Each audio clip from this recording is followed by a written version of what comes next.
Hello, Argyle family.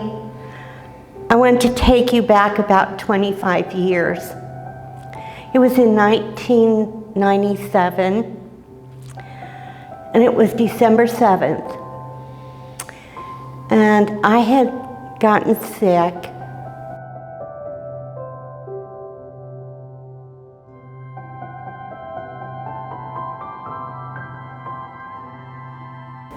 And I had pneumonia, and the medication they gave me to help the pneumonia I was allergic to. And that caused a lot of other issues and problems, and which made me sicker. So I had been in the hospital a couple of days, and the only people that could come and see me was David and the girls. And so it was late one night, and I was asleep, and my heart stopped completely. They were coming in, I could hear them, but it was like they were far away, and they were coming in and going out and coming in and going out, and I just kept floating toward the light. It was beautiful. It was,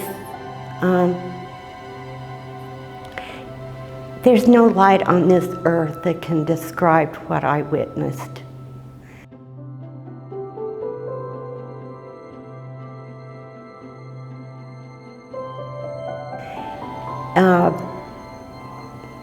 Not even words can describe it. It was just amazing.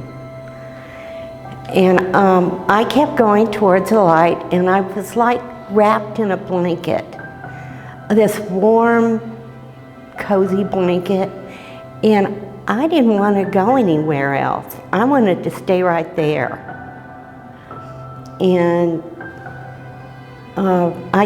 the more I kept floating, the brighter the light got, and it was just awesome.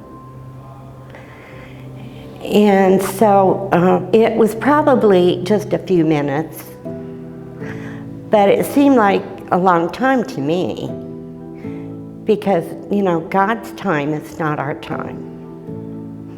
And so it wasn't scary, it was comforting. It was a place I never wanted to leave. And I felt safe, I felt warm, I felt like I was supposed to be there. But then this voice came to me, and he said, "Starr, you have to go back, and you have to go back now." And when he said now, I sat straight up in bed. I scared myself. I scared everybody that was in the room, because they were getting ready to use the paddles, and they all jumped back, and I just was like, oh my gosh. And so I asked the doctor, I said, please just give me 5 minutes. Then you can come in and do whatever you need to do, but I just need 5 minutes. And I was surprised that he actually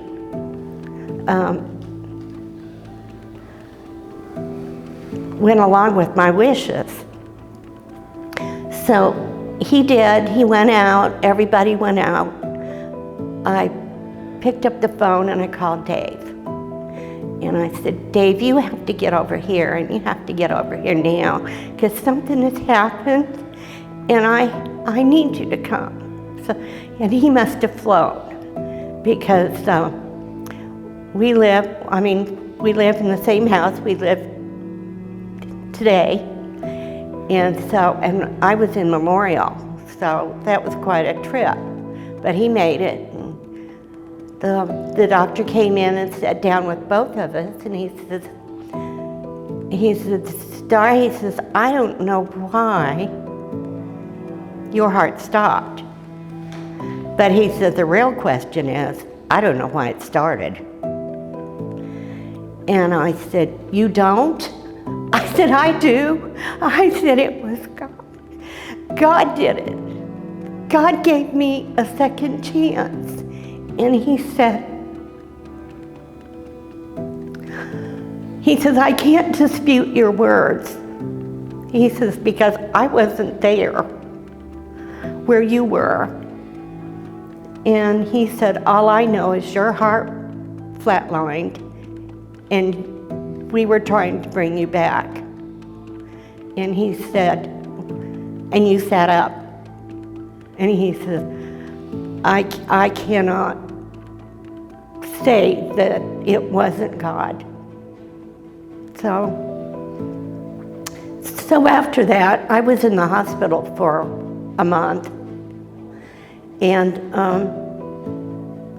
I finally got out. I thought I was going to have to stay there forever. But I got out, and I kept questioning, asking God, what do I need to do? You've given me this second chance. I need to do so. I thought I had to set the world on fire or something, or do something, that was amazing, or that was, out of this world or whatever. But I felt like I needed to do something because I had gotten this amazing second chance, and I needed to do something with it. Well, I kept asking him, and sometimes he doesn't answer for a reason. And it wasn't that he wasn't listening. He wanted me to figure it out. And what I was supposed to do was I was supposed to take care of my mother. I took care of her for 9 years until she passed away. And I was supposed to see my children grow up and graduate and go on with their lives. And I was supposed to help David. So really, I was actually doing what God wanted me to do. I just didn't realize it until David and I had this long conversation, and I said, I just don't understand this. I'm supposed to do something great. And he looked at me and he said, Starr, he said, maybe you're just supposed to keep doing what you're doing. Love God and tell people about your experience, because I'll tell you, it changed my life. I was a Navy wife, and I thought, well, I can do it all. I don't need help, Well, God proved to me that I do need help, and I need him every second, every minute of every day. That's what he gets me through. He will never forsake me. He will never let me down. He is wonderful. He is just absolutely the best. He's the best friend I have. I talk to him. He talks to me. I know you probably think that's crazy, but when I had my last stroke, he warned me and he told me I was going to have one. He didn't tell me when or where or what day or what time, but he came to me and told me, he said, you're going to have another one. I just wanted you to know. So when it did happen, I knew what was happening. I knew that this was what he was talking about. And sure enough, and I'm supposed to have this procedure on the April 13th. Well, he told me it was going to be the 13th of April. So when they called me and told me it was April 13th, I wasn't surprised.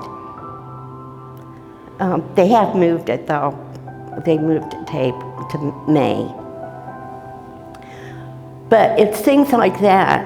I mean, before this all happened, I went to church, but I didn't have that close relationship with him. A true relationship that someone has with a true friend. And it's amazing. I wake up every morning thanking him for getting me up. I thank him when I go to bed for getting me through the day. And I pray throughout the day for people and for just situations that I think he needs to hear. He knows already, but he wants you to talk to him. And I'm so blessed. I have the best church family. I have the best husband. I have two of the most amazing kids. And I just feel like without him, I wouldn't have this. But he is the root of my life. He guides me. He's the one that protects me. He's just amazing. And I hope everyone can have a relationship with him, because it makes your life so much better. It completes what I need and what my family needs. I'm very blessed. And I can't say enough about him.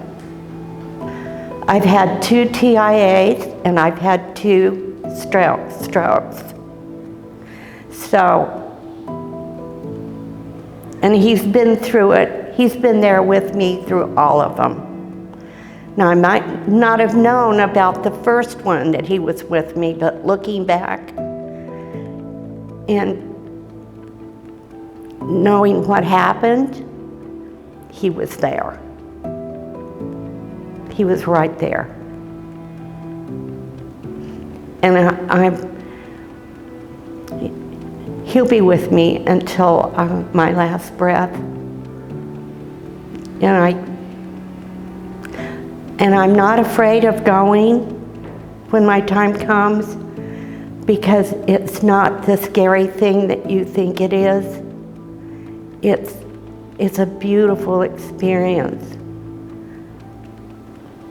And I'm the least person you would have thought he would have picked to latch onto, because I didn't grow up in the church. We went to church on Easter and Christmas, and I wanted to go all year long. I didn't want to just go twice a year.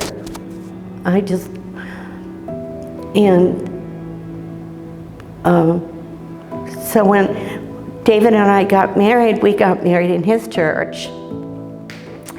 And that's why we've survived 55 years, because of the Lord. Because without him in our marriage, it wouldn't have lasted. That's why I say I'm very blessed. And he's love. He is definitely love. And he wants you to go out and love. and love the world. Even though it's in disarray and it's not what maybe you and I think it should be, he still wants you to go out and love.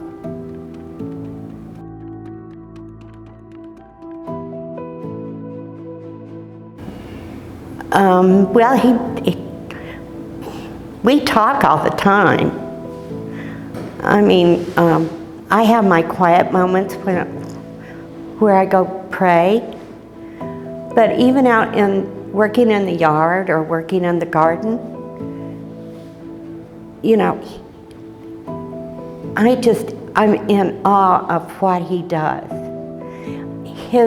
Just like you, Brad, you bring up things that he's created every Sunday and the amazing things that he has made. And, you know, my garden's not really big, but it's got a lot of color and I like it. And it's what he has done. I feel like he's done that for me. I go out and I'm able to see his beauty. When I go out and we go out riding on the trail, because there's nobody there, and you look around and you see what he's created, and all these beautiful wild flowers and the trees that are budding beautiful green, and the little things the little creatures that run on the ground, and even the snakes that I see. And I've come in contact with a few of those. But it's amazing what he has done and what he's still doing. You know, I think people get too busy to focus on even the small miracles that he does now. I mean, he's doing miracles every day. And sometimes we don't see them. And that's a shame, because his work is, well, it's not only amazing, but there's no words for it. It's, and he changed my life 360 degrees.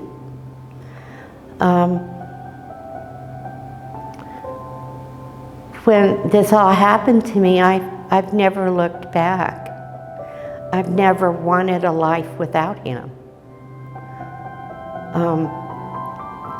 I've always wanted a life that has more of him in it. And